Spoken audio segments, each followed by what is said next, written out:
Seigneur, rassemblés par ta parole ce matin, nous ne sommes pas une foule anonyme, mais des personnes, des hommes, des femmes, des jeunes, des anciens, des invités, des habitués, des fidèles, des occasionnels, des personnes qui viennent pour la première fois, des protestants, des pas croyants, des croyants pas protestants, des chercheurs, des personnes qui questionnent.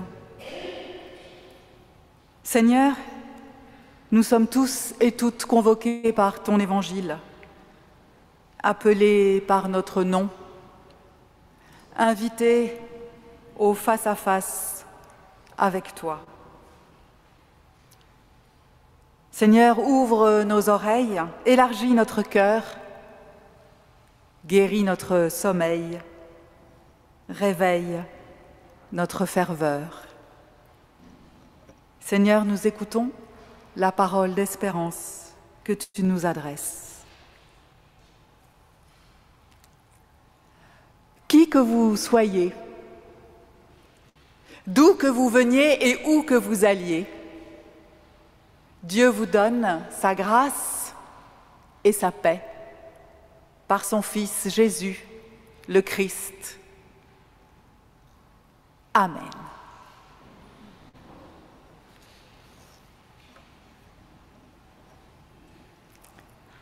Et nous poursuivons en louant le Seigneur.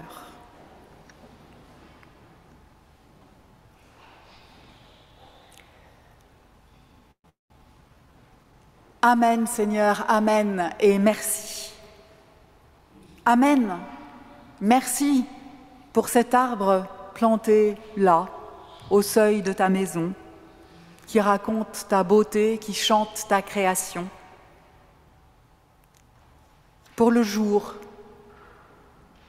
pour le soleil à midi quand déborde ta lumière, et pour l'ombre de la nuit qui murmure ton mystère.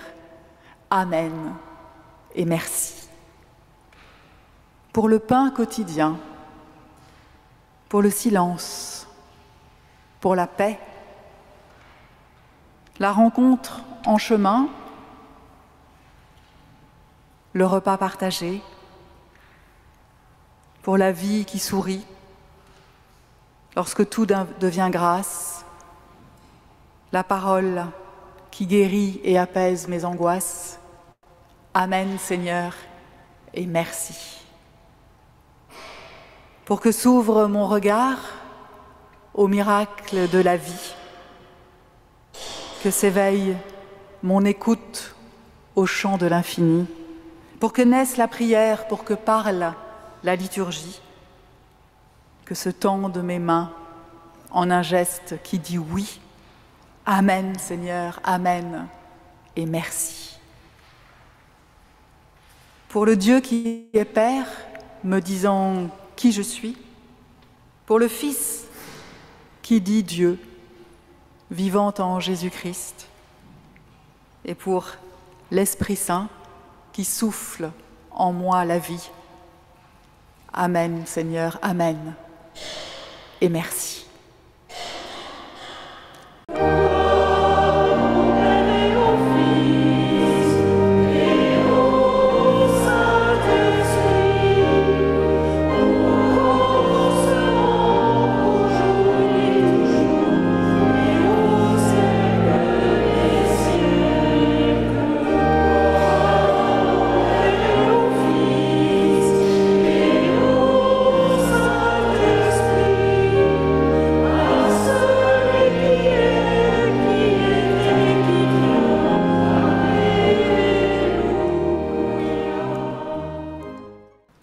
Prenons quelques instants pour nous présenter devant Dieu comme nous sommes, sans rien lui cacher. Quelques instants pour aller chercher au fond de nous ce que nous ne pouvons dire à personne, peut-être même pas à nous-mêmes, mais que nous pouvons dire à Dieu parce que lui, il accueille tout.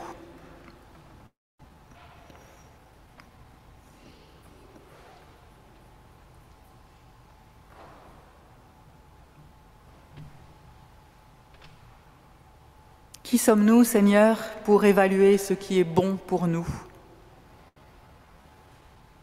Trop souvent, nos désirs ne nous élèvent pas, nos demandes ne nous édifient pas. Nous voulons ce matin ouvrir les mains, nous abandonner à ta miséricorde et te dire, comme tu veux, comme tu sais, aie pitié de moi. Aie pitié, Seigneur, de tout ce qui en nous n'est pas le fruit de notre conversion, de tout ce qui en nous n'est pas suscité par l'amour, de tout ce qui en nous n'est pas transfiguré par ta grâce.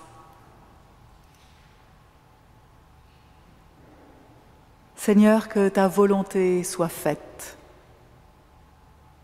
que ta volonté soit faite dans nos mains, que ta volonté soit faite par nos pieds,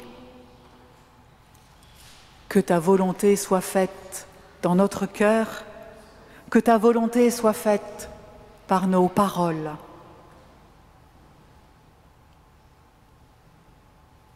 Pour que ta volonté se fasse en nous, par nous, nous tendons les mains, nous ouvrons nos cœurs, nous offrons nos pensées et nous accueillons ta parole. Amen.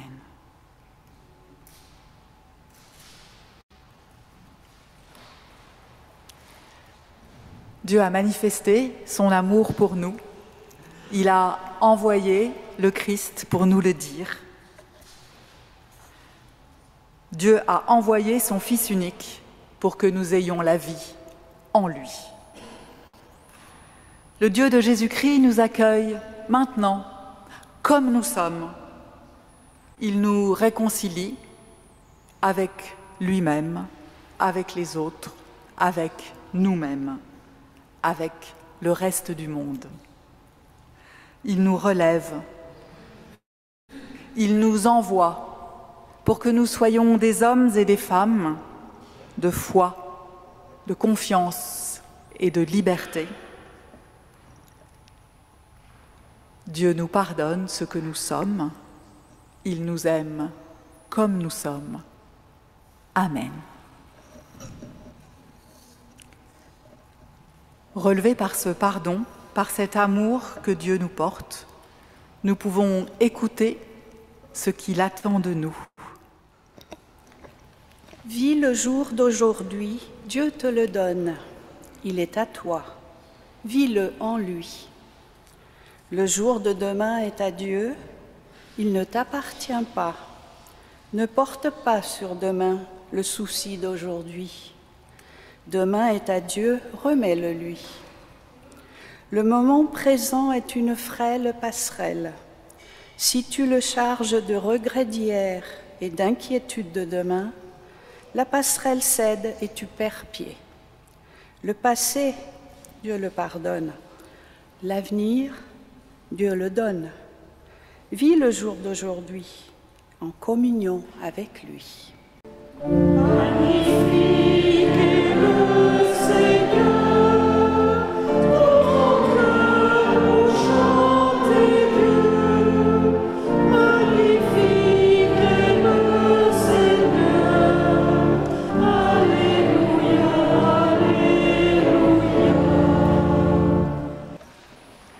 Avant de lire dans la Bible les lectures de ce matin, nous prions. Seigneur, sans toi, nous ne sommes qu'un peu de poussière, très vite. Nous sommes essoufflés, sans vie, sans respiration. Alors que souffle ton esprit et que nous prenions vie, que parle ta parole et que s'anime notre chemin, que ta parole nous accueille, nous cueille, nous saisisse, nous façonne et nous convertisse. Amen. Ce matin, nous allons creuser le sillon entamé dimanche dernier sur le thème « Où est Jésus ?». Et pour aujourd'hui, ce sera « Qui est Dieu ?» Si vous n'étiez pas là dimanche dernier, ça n'a pas d'importance. On va lire dans l'évangile de Jean, au chapitre 10, mais on va commencer par le psaume 82, parce que dans l'évangile de Jean, Jésus cite le psaume 82. Dieu se tient dans l'assemblée divine, il juge au milieu des dieux. Jusqu'à quand jugerez-vous avec injustice et favoriserez-vous les méchants? Faites droit aux faibles et à l'orphelin, rendez justice aux pauvres et aux déshérités, faites échapper le faible et le pauvre, délivrez-le de la main des méchants. Ils n'ont ni connaissance, ni intelligence, ils marchent dans les ténèbres, toutes les fondations de la terre vacillent. J'avais dit, vous êtes des dieux, vous êtes tous des fils du Très-Haut. Cependant, vous mourrez comme les humains, vous tomberez comme n'importe quel prince. Lève-toi, ô Dieu, juge la terre, car tu as toutes les nations pour patrimoine. Mes moutons entendent ma voix. Moi, je les connais et ils me suivent. Et moi, je leur donne la vie éternelle. Ils ne se perdront jamais et personne ne les arrachera de ma main.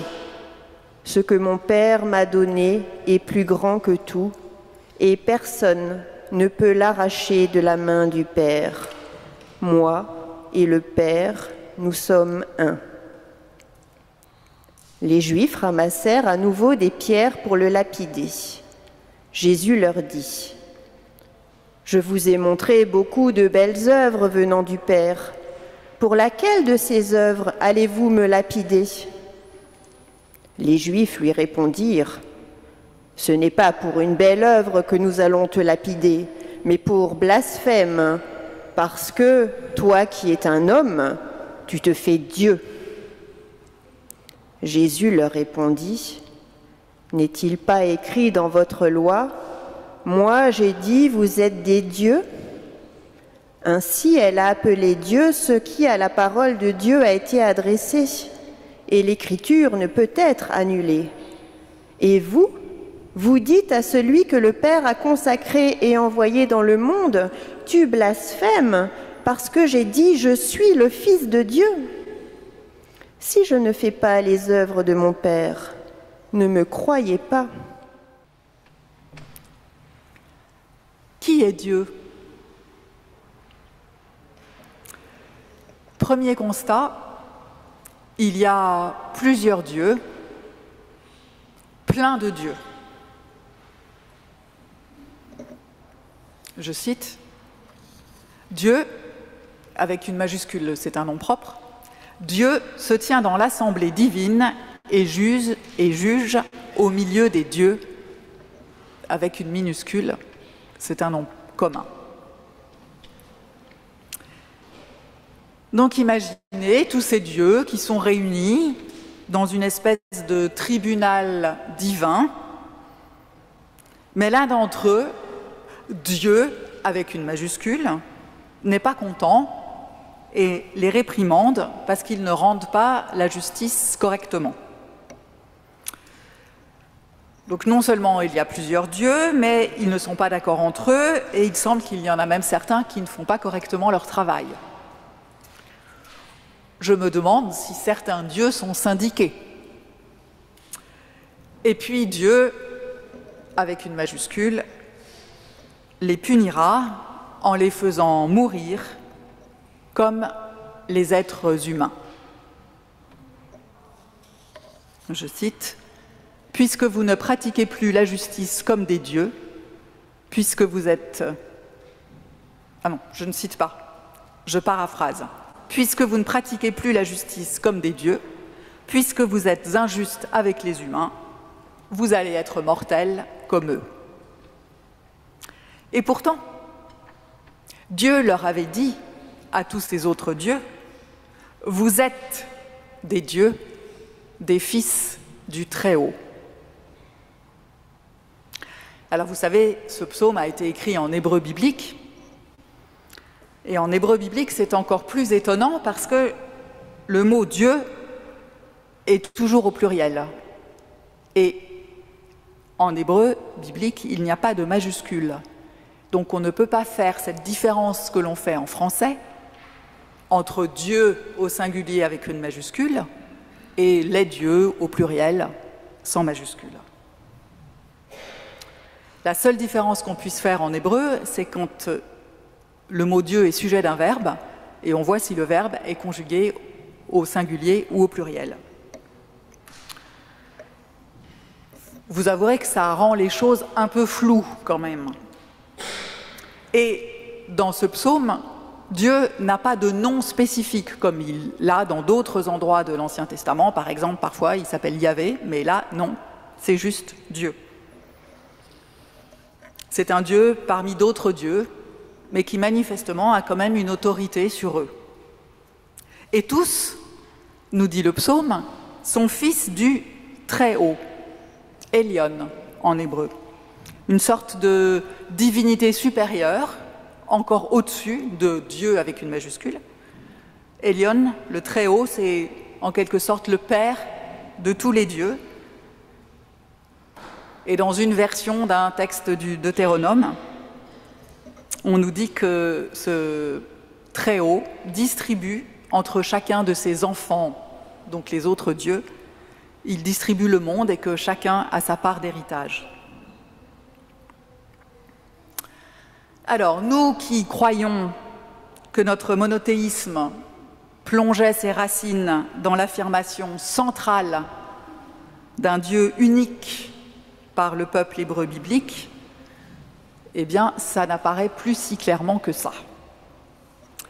Alors, ce qu'on peut dire, en tout cas, c'est qu'avant d'être monothéistes, les Hébreux étaient polythéistes, en tout cas, comme on peut le voir dans ce texte, avec un Dieu particulier, celui qui s'appelle simplement Dieu avec une majuscule, qui prenait plus de place, qui avait plus d'autorité dans tout le panthéon divin. Et d'ailleurs, cette façon d'organiser le panthéon divin était classique dans le Proche-Orient ancien. Plein de dieux avec un qui est quand même un peu le chef. Et le monothéisme pur et dur, hein, un seul Dieu et c'est tout, celui que nous connaissons de nos jours, est arrivé petit à petit. Ça ne s'est pas fait en une seule fois. Ce psaume en garde encore la trace d'un temps où il y avait plusieurs dieux. Et il y a d'autres traces dans l'Ancien Testament. Alors il faut quand même dire que c'est beaucoup plus simple d'avoir plusieurs dieux. Chaque dieu a sa propre personnalité, son propre caractère, ses représentations et ses spécificités. Il y a les dieux gentils et les dieux méchants, les dieux sages, les dieux farceurs, les dieux guerriers, les dieux pacifiques, les dieux masculins, les dieux féminins. Chacun a son domaine de compétence et on sait qui il faut prier en fonction de ce dont on a besoin. Et puis si jamais ça ne marche pas, eh ben on peut toujours se tourner vers les autres dieux pour voir si c'est plus efficace. Alors nous qui n'avons a priori qu'un seul Dieu, est-ce que, en fonction des circonstances, on lui donnerait tel ou tel attribut? Est-ce qu'en fonction de nos sentiments, on les applique à Dieu? Est-ce que parfois on a besoin d'un Dieu pacifique? Est-ce que parfois on a besoin d'un Dieu guerrier? Est-ce que parfois on a besoin d'un Dieu gentil? Ou parfois d'un Dieu méchant parce qu'on est très méchant? Quand on dit que Dieu se réjouit avec nous, qu'il est en colère avec nous, qu'il souffre avec nous, est-ce que ça n'est pas parce que nous avons regroupé en un seul Dieu à qui on a collé une majuscule la figure de plusieurs dieux? On pense souvent que le monothéisme est une fondation en béton, en marbre, de notre religion, du christianisme, mais en fait, est-ce que c'est si clair que ça? Après Jésus, en quelques siècles, les êtres humains ont inventé la Trinité. Quand je dis inventer, ce n'est pas du tout péjoratif dans ma bouche, au contraire, c'est pour souligner les efforts que les êtres humains ont faits pour s'adapter au monothéisme, pour faire avec ce concept énorme et relativement récent. Et ça ne s'est pas fait simplement, cette histoire de Trinité. Ça a entraîné beaucoup de conflits. Et ça a débouché au XIe siècle sur la séparation de l'Église d'Occident et de l'Église d'Orient, celle qui deviendra le catholicisme et celle qui deviendra l'orthodoxie. Alors oui, bien sûr, on n'a qu'un seul Dieu. Mais quand même, il est trois. Il est Père, il est Fils, il est Esprit Saint. D'où il découle que le Père, le Christ et l'Esprit Saint sont tous les trois Dieu. Vu de l'extérieur, c'est une construction un peu spécieuse. Vu de l'intérieur, je connais beaucoup de gens qui trouvent que c'est un peu compliqué. Et d'ailleurs, c'est ce que l'islam reproche au christianisme, d'avoir trois dieux, ou au moins deux, Jésus et Dieu. Alors dans l'évangile de Jean que nous avons lu, Jésus dit « Le Père et moi, nous sommes un ».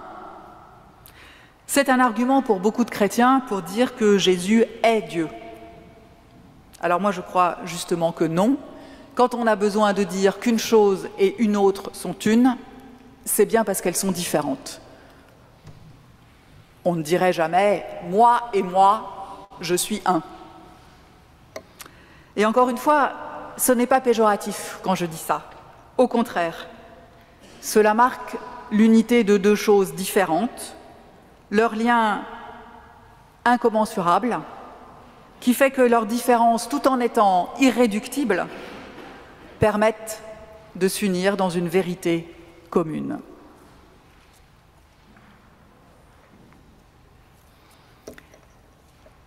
Avec le monothéisme viennent un certain nombre de problèmes, et le principal, je crois, c'est d'expliquer d'où vient le mal.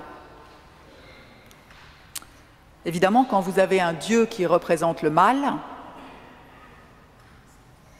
c'est ce Dieu-là. Alors, pour certaines personnes, le diable existe en tant qu'entité, comme un autre Dieu, sans majuscule celui-là, mais un Dieu qui serait mauvais. Mais alors, on n'est pas loin d'avoir deux dieux. On n'est plus tellement monothéiste. En tout cas, on n'est plus dans un monothéisme strict. Mais s'il n'y a pas de puissance mauvaise, de Dieu mauvais, de diable, alors le mal qui existe, il n'y a qu'à voir. Le mal, il vient de notre Dieu unique, puisqu'il n'y a pas d'autre endroit d'où il puisse venir. Et ça pose quand même un problème que notre Dieu, le Dieu avec un D majuscule, génère le mal. Je crois que chacun se débrouille avec sa conception du mal, parce que de fait, le mal est présent dans notre monde, dans la création. Il y a eu des catastrophes naturelles de tous les temps, même avant l'humanité. Mais le mal est présent dans les êtres humains et dans nous aussi. Et il a parfois une puissance incommensurable qui nous dépasse, qu'on ne peut pas comprendre. Le mal, ça nous dépasse et ça reste mystérieux. Comme Dieu, qui nous dépasse et qui reste mystérieux. Moi, je pense que le mal fait partie de la vie. Il n'y a pas de vie sans mal. Dieu n'a pu créer la vie, il n'a pas pu la créer sans qu'elle contienne le mal. Il n'a pas spécifiquement voulu le mal, bien sûr que non. Il combat même pour qu'il y en ait le moins possible, mais aucune vie n'est concevable sans mal. Un autre problème du monothéisme, c'est qu'un seul Dieu, ça veut dire un seul genre. Notre Dieu unique est considéré depuis toujours comme une figure masculine. Alors évidemment, le masculin l'emporte sur le féminin, je ne vais pas remettre ça en question, mais on voit bien quand même que ce n'est pas tout à fait satisfaisant pour personne de considérer Dieu uniquement comme un garçon. Alors le catholicisme a trouvé une figure féminine à diviniser, Marie, et moi je trouve ça très heureux. Et d'ailleurs, le catholicisme a rajouté tous les saints, des garçons comme des filles. Et quand on imagine l'assemblée des saints autour de Dieu, on est tout près de l'assemblée divine dont nous parle le psaume 82. Alors heureusement, le chemin du monothéisme n'est pas clos, il se construit jour après jour avec la contribution de chacun. Dans le protestantisme, on a un côté un peu radical, et donc on a essayé de faire le ménage autour de notre Dieu unique. Le Dieu unique des Hébreux, le Dieu unique de la Bible, même si, comme on le voit, c'est pas si clair que ça. Dans le protestantisme, pas de Marie divinisée, pas de saint. Dieu, c'est Dieu, et il n'y en a pas d'autre. Et il n'y a qu'un seul intermédiaire entre Dieu et nous, c'est le Christ. Mais si on considère que le Christ c'est Dieu, alors le Christ n'est plus un intermédiaire, puisqu'il est Dieu. Et ce Dieu, si éloigné de nous, si différent, comment y accède-t-on? D'une certaine façon, je crois qu'on peut dire que le protestantisme a donné le statut d'intermédiaire au livre, à la Bible. C'est en écoutant la parole de Dieu à laquelle on accède par la Bible que l'on peut atteindre Dieu. Alors le problème, c'est que si on confond la Bible et la parole de Dieu, alors on tombe vite dans l'intégrisme.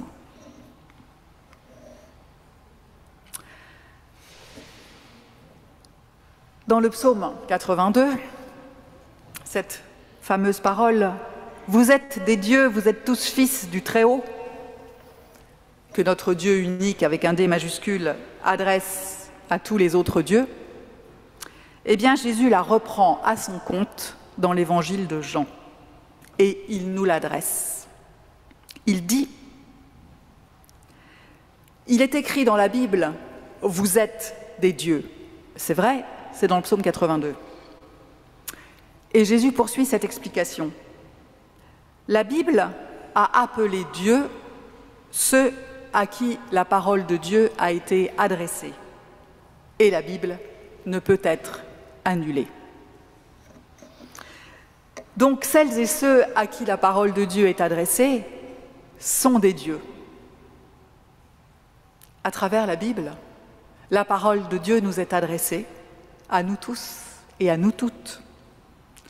Nous sommes tous et toutes des dieux. Notre Dieu unique, avec un D majuscule, se prolonge, ou même peut-être prend ses racines dans chacun et chacune de nous. Évidemment, l'auditoire de Jésus ne peut accepter cette idée. Eux pour qui Dieu est devenu unique, totalement étranger à l'être humain, extérieur à l'être humain, Dieu reste un mystère auquel personne ne peut avoir accès. Et il y a pour eux quelque chose de totalement blasphématoire, d'ailleurs, c'est le mot qu'ils utilisent, à imaginer qu'un être humain puisse être Dieu. Et c'est vrai, d'une certaine manière, pour nous aussi, Dieu reste un mystère auquel nous n'avons pas accès. Et pourtant, par sa parole qui nous touche, qui nous transforme, Dieu se fait proche, il se fait nous. Jésus, en parlant de lui-même, dit que Dieu l'a consacré et envoyé dans le monde. Et c'est en cela que Jésus est Dieu, qu'il est Fils de Dieu, parce que Dieu l'a envoyé faire ses œuvres dans le monde.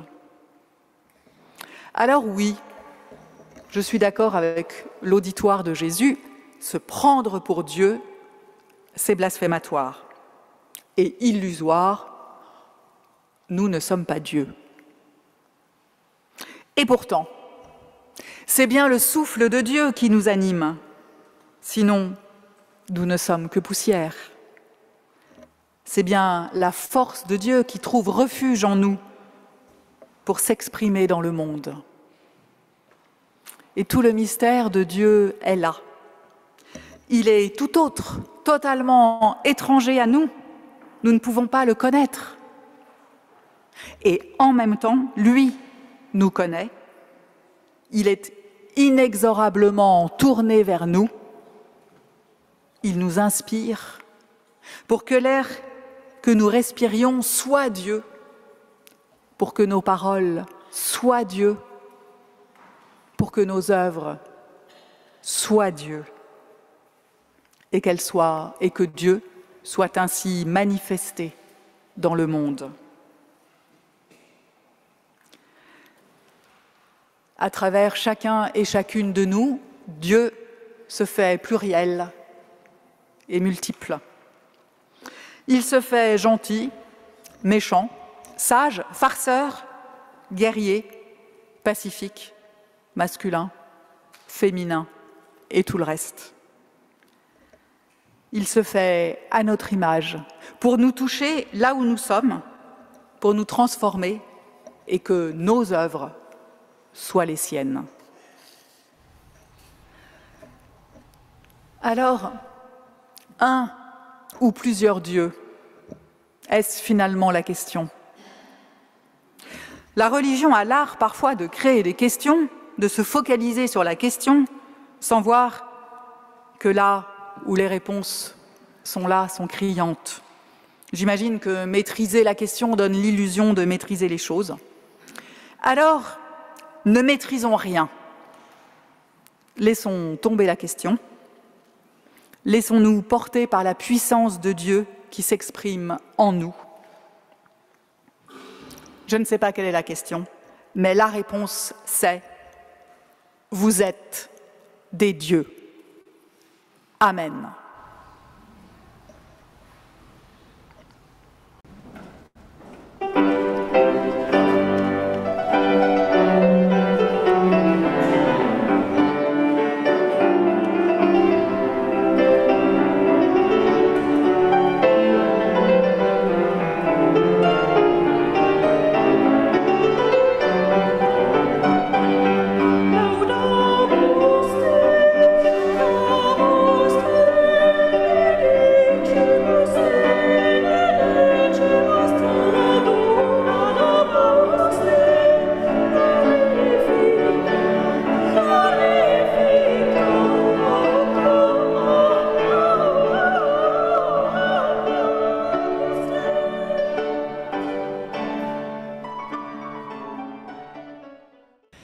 Et nous voilà arrivés au moment de l'offrande.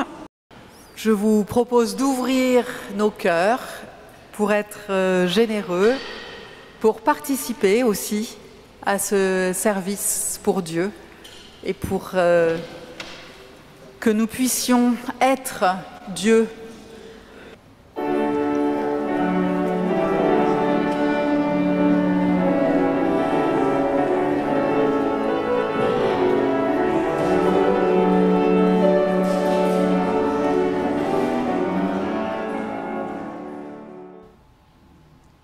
Et nous écoutons Philippe qui va nous conduire dans la prière d'intercession. Une prière d'un moine orthodoxe, Silouane, qui vivait sur la deuxième partie du XIXe siècle et début du XXe. Seigneur, envoie sur nous ton Esprit Saint, car on ne te connaît, toi, et tout ce qui est à toi, que par le Saint-Esprit que tu as donné, au commencement à Adam, puis aux saints prophètes et ensuite aux chrétiens. Seigneur, fais connaître à tous les peuples ton amour et la douceur du Saint-Esprit, pour que les hommes oublient la douleur de la terre, qu'ils abandonnent tout mal et s'attachent à toi avec amour, et qu'ils puissent vivre en paix, accomplissant pour ta gloire ta sainte volonté. Ô Seigneur, daigne nous accorder les dons du Saint-Esprit, afin que nous connaissions ta gloire et que nous vivions sur terre, dans la paix, dans l'amour, afin qu'il n'y ait ni haine, ni guerre, ni ennemi, mais que seul règne l'amour. Ainsi, on n'aura plus besoin ni d'armée, ni de prison, et pour tous, il sera facile de vivre sur terre. Seigneur, écoute ma prière, fais que tous les peuples de la terre te connaissent par le Saint-Esprit. Amen. Unis à tous nos frères et sœurs en Christ, Seigneur, nous te disons la prière que tu nous as transmise. Notre Père, qui es aux cieux, que ton nom soit sanctifié, que ton règne vienne, que ta volonté soit faite sur la terre comme au ciel. Donne-nous aujourd'hui notre pain de ce jour. Pardonne-nous nos offenses, comme nous pardonnons aussi à ceux qui nous ont offensés. Et ne nous laisse pas entrer en tentation, mais délivre-nous du mal, car c'est à toi qu'appartiennent le règne, la puissance et la gloire pour les siècles des siècles. Amen. Et nous recevons la bénédiction de Dieu pour être nous-mêmes des bénédictions dans le monde. Le Seigneur vous bénit de toutes ces bénédictions. Que sa volonté soit faite en vous et par vous. Que sa miséricorde rayonne en vous et par vous. Que son évangile se répande en vous et par vous. Que son règne vienne en vous et par vous. Le Seigneur vous bénit et vous garde, vous et tous ceux que vous aimez. Amen.